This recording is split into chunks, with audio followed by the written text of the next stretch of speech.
I'm going to show you the worst part about doing trade shows right now. Never come to Iowa. This place is the worst. I'm kidding. I love it here. Iowa's amazing.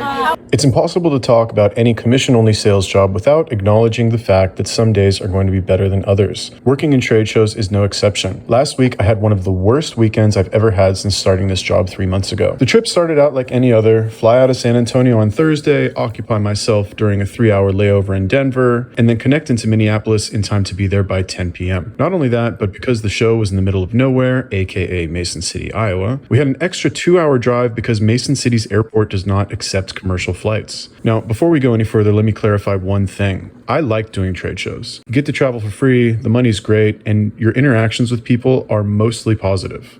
How excited are you to be trying the extensions right now? I'm so excited. On a scale of 1 to 10, how excited are you? 10. Only a 10? You're supposed to say 15. Okay, there you go.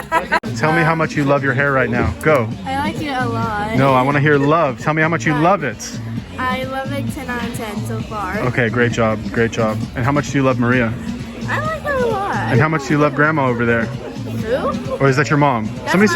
Somebody said Nana. I thought somebody said Nana, no? Didn't I hear Nana? That's my mother. I mean, how much do you love your sexy mom over there? 10 out of 10. All right, good job. Good job. And how much do you love Esther over here? Say 10 out of 10. Selling is easy at shows. People go there to spend money. And as hard as this weekend was for me, I still made more money and had more fun than I would pretty much any place else doing the same job. That said, certain factors beyond my control had me so angry I was ready to stab someone. Actually, I take that back. Nothing is really outside our control. And even if it is, when you work in sales, you always have to have the mindset that everything is under your control. The second you start blaming external forces for why you didn't get what you want, you start down a slippery slope of blaming anything and everything when things don't go your way. Sure, I could blame the 2-hour drive for making me tired on her first day of work, but that didn't seem to stop Maria from crushing everyone. Maria's killing it. Maria, how many extensions have you sold today so far? Why don't you start selling some extensions? I should. Burn, bitch. I could blame the way the stations were set up too close together in the booth, preventing any sort of privacy and making it a nightmare to walk through without bumping into people. But that didn't seem to stop German from knocking it out of the park. German, how's your day so far? It's good. How many? It could be better though. How many White Claws have you had? 7. But I'm getting ahead of myself. Let's back it up a little bit. Our first day was only 5 hours, and while you never really know how much you're going to sell during a show, you always hope for the best. Are you going to spend the first 2 hours not selling anything and start questioning your choice in career? Or are you going to sell 3 sets of extensions for $500 a piece in the first hour? And look, I could blame literally anything I wanted and it wouldn't change a damn thing until I accept that regardless of the circumstances, it's 100% up to me to get the result that I want. I would be doomed to continue to repeat the same mistake over and over. This is something that every salesperson knows. Maria, what's your goal for today? 4K, homie. Damn. 4. 4? 4. Wow, okay. Left and right. What do you want? All right, cash card, have it. Damn. Bye, I love you. Oh my God. But you want to know the worst part about doing trade shows? It has nothing to do with spending time in cramped airplanes, living out of a suitcase, or being home only 12 days a month. The worst part about doing trade shows is getting smoked by your coworkers when you are used to being number one. And don't get me wrong, I love my coworkers. There's not a single person working here who I don't like, even Angela. Do we get to see you get ready tonight, Angela? Maybe tomorrow. Are you going to take off your sweatshirt tonight? Maybe. How was the show for you today? It was great. I'm sick. Can you hit me next week? I like your sweatshirt. Catch me next week. How about Touch that? you next week? Catch me. I'm a gentleman. I don't do that.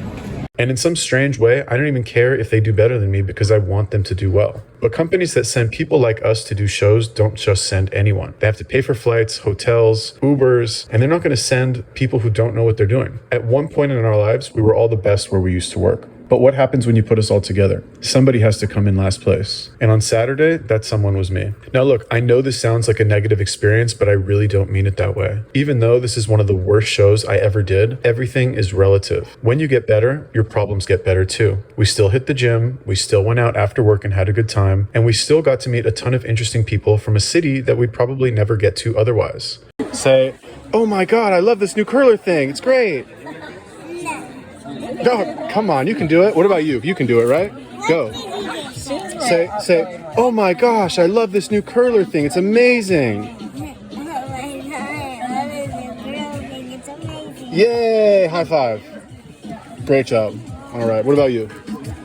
Okay, all right. The first show I ever did was also a struggle. And if it wasn't for Luda teaching me how to take my time with a customer, I wouldn't have had the opportunity to improve. 2 months ago, when my numbers dropped again, if I hadn't asked Maria to show me how she does things in a demo, I wouldn't have been able to come in first for the following 4 shows. And this show, as painful as it was actually a blessing in disguise. And if you're smart, that's how you'll view all painful situations also. If I took that frustration and channeled it into a desire to learn, I could avoid situations like this. In other words, the worst part of doing shows is actually also the best part. Yeah, we love to see new places, but in order to get to those new places, you have to sit on cramped airplanes. And we like to be paid what we're worth, but when you work for a company that only hires the best, you're going to be put in situations where you are forced to improve. When this happens, either you answer the call and change in the way that the environment demands, or you stagnate, staying the same while the current of excellence leaves you in the dust. See you next week.